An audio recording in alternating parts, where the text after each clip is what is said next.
Tortora here of Wake Up Call on the road, running around here as we get set for the Section 3 Class AA Championship for the wonderful Central New York squads that we have here. We have Christian Brothers Academy will be taking on Liverpool High School, and it is a rematch of a game that we saw just a few weeks ago that was won by CBA. We're here with the head coach of the CBA Brothers football program, Casey Brown. Casey, how are you? Fantastic. Loving the day. How are you? Doing very well. And I know you're on the field here. You're excited, getting ready for it. You'll be in the dome. It'll be nice for you to be in less wet weather and warmer weather, but just bring me into as you get set and prepared just what the team has looked like here as you've gone through practice this week. Been great. I think we've had high energy. The kids are excited. You got to bring the energy to bring the passion. And it's a privilege to practice at this time of the year. Yeah, and it's another opportunity and another sectional championship, which has become a normalcy for Christian Brothers Academy. This school in Liverpool that you saw just a few weeks ago handed them their first loss of the season when both teams were undefeated. Just what you took away from that game against Liverpool. You had two really good teams in Central New York there that were preparing to play, and I thought it was a great game for us. But I know Liverpool's going to be preparing and to have a better showing this week. I know you got to be who you are, but as a coach, I mean, obviously you make adjustments where you can. Despite the victory, going back to that film, did you kind of see some areas where you feel like you still could get better and you could adjust maybe some things you'll implement? Always. Old ball coach told me once, on film, you're never as bad as you thought you were, and you're never as good as you thought you were. So we absolutely found some glaring issues that we needed to take care of, and we've done that every single week. To be back in the dome, like you said, at this time of year, to be practicing at this time of year is a good thing. Just what it means to you to be there inside of the dome and to have the opportunity to be in front of your fans in an arena that's not just known in this area, but known all across the country. You can't take it for granted, right? You never know if you're able to have an opportunity to ever be on that floor again. So when you have these type of games and these type of opportunities to present your team to section or the state, you want to take advantage of that. So we're really happy and blessed to have this opportunity. And like I said, you never know if you're going to be back again. Where have you seen this team improve the most when you are looking at the film? Like you said, never as bad as you think it is, never as good as you think it is. What can you say improvement-wise that you've seen the most out of this squad from that first week all the way to where we are right now? We've helped as a team, right? They had a chip on their shoulder in terms of, can we do it? Can this team, prove themselves to ourselves? You had all these other guys, you had the 16 guys that graduated last year, and that proved to be, at a great level. And they want to be able to do the same thing. They want to be able to get on the field. But it all starts in the weight room. It all starts in the classroom. It all starts in the hallways. And these guys love each other. They spend a lot of time together. They learn to trust each other. And again, communication. But in the end here, it's about who can trust and support each other along the way. And, this team is called the Brothers, but the brotherhood is not something to take for granted. Just what you could say to the alumni that show up to the games and to the people that'll be there in the dome, to the people that have been there throughout the year. Thank you. You turn around at the end of a game, homecoming, or just even on our sideline, you see the guys coming back that have played in the years before, or guys trying, or our alumni. They're just an amazing group. Very, very, very lucky to have so much support from our administration, from our staff, from our teachers, from our parents and alumni. But everybody comes to cheer on the Brothers. And when you look at the offensive side of the ball, Bruce Williams, constantly challenging himself and drawing up fantastic plays and opportunities like last year in the States to win another state title. What is it that you've seen out of Bruce this year that you can maybe make a note of? It's Bruce, it's Jason Randall, it's Bob Tagley, it's Leroy Collins.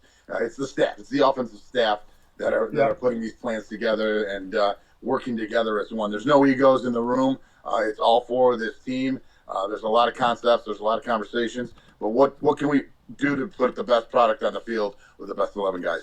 And the same with defense. Brian Bruno, Gideon Dixon, Chris Acuff, Gideon Dixon Sr., These guys, again, working tirelessly, watching film and just making sure we're tacticians on the field and understanding alignment, assignment, and just supporting the brother. It's both sides.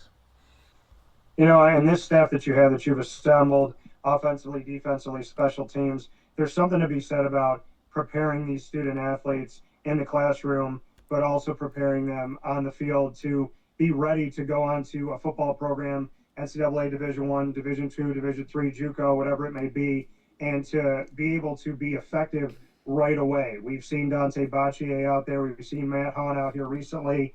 We have seen the likes of Darian Williams and all three of those guys that were out there for Syracuse this season so far. And we've seen guys throughout history that have been able to make an immediate impact. Just what you could say to the caliber of your staff as a whole and how they teach these student athletes to really be ready, collegiately ready, to step onto the field and maybe impress some coaches right away.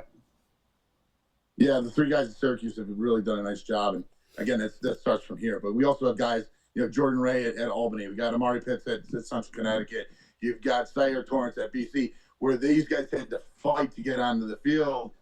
And it's hard. You go from being the superstar here in Central New York and maybe even have some state recognition to, trying to really grind it out in terms of that. And we got guys playing Division III all over the place, right? And these guys are grinding out, and then they're finding out what college football is all about. And they've got to be able to manage the time of classes and meals and trainings and lifting. And it's a different beast. And you got to love the game of football. But we try to give the guys a little piece of what that's going to be like here, just in terms of time management. You got to be in class. You got to have study table after school. So, when they go from the end of the day to practice or treatment, they have a study table. They got to get their work done because we don't want them to go home and have to study at 8:00 at night.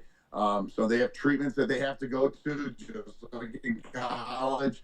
We have mandatory lifts, just like in college. So we try to emulate some of the aspects of college, so the transition's a little bit easier. But again, it helps us in the end for this team. Yeah, absolutely. I mean, really, that's what I was getting to, is the fact that, Christian Brothers Academy really does help to be a step above what you see out there typically to get you ready for the collegiate world. I could say that because I look back on my classes and I'm like, man, CBA pushed me so hard that those classes in college really felt like it was a continuation of what I was already doing. Casey, before I let you go, just for you to look into the mirror, how you've grown as a coach, how you've challenged yourself, maybe something that you've taken away from how you've attacked the game this year in 2025. Well, if you talk to some of the guys that I coached 30 years ago, they say I'm getting a little soft when I talk to those guys. But I appreciate the game. I've learned from a lot of different head coaches in terms of how to lead and how to be an efficient communicator in terms of that stuff. So I'm just trying to make a difference in these young guys' lives and see where they end up as fathers, as leaders in the community. We're using this game of football to teach people how to be young, positive young men who can be great leaders in our community. It's a silly little football game, as Coach Kaz used to tell me, but we got to be able to use this game to grow these young men for our community. Yeah, and just the last note, just what you saw from the postseason leading into this sectional title, just what you took away from the competition that you did have up to this point and what they did to make you better. The challenge is every single week. We got everybody's best game. There's no doubt about it. So the coaches did a really nice job on the other side. Players did a nice job on the other side. I give all of our opponents, thanks just for bringing their best and just loving this game and being part of this game. That is so special to everybody. So everybody has these memories, and we hope to continue to make them. That come from Casey Brown. You could see him in the dome for the sectional title with the Christian Brothers Academy Brothers football program. And Casey, as you know, I will see you this weekend. We didn't hear you. What'd you say? Hey, go Brothers. Oh, there it is. All right, Casey, thank you so much. Appreciate you. And there he is on the field. He'll be warmer this weekend, but I know he's always happy to be out there on the field. Thank you, Casey. Thank you. Thank you.